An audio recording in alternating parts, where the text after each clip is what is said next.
স্কুলের ম্যাডাম বলে আছে, আচ্ছা তাই বলবে, ফের বালের স্কুলে পড়বো না। কি হলো বে?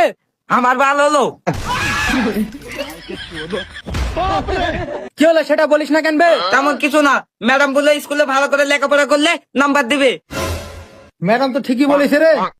আমার বালের ভালো কথা, আমার গার্লফ্রেন্ড আছে, আমি ম্যাডামের নাম্বার কি করবো? তুমি নিলে বলো, আনিয়ে দেবো নি। আব্বা তুমি নিলে বলো, মালটা এখনো খাসা আছে।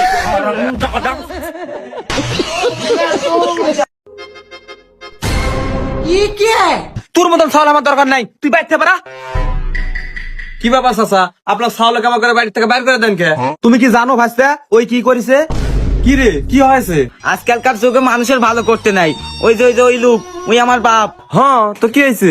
গরমে ঘুমার পারে না দেখে এসি এনে দিছি, ঠিক মতো দাম খাইতে পারে ওই জন্য ফ্রিজ এনে দিছি। ঘন ঘন কারেন্ট চলে যায় তাই আইপিএস লাগাই দিছি। কি চাচা, সাল তো আপনার জন্য মেলা কিছু করেছে, তারপরে বাড়ি থেকে বাইর করে দিচ্ছেন কে? তুমি আমার বালটা জানো ভাইস্তা, ওই সব জিনিস আমি চুরি করে লেসে দিছে। ঘন ঘন পুলিশ আসে আমার বাড়ি, আমি টেনশনে রাত্রে ঘুমাতে পারি না।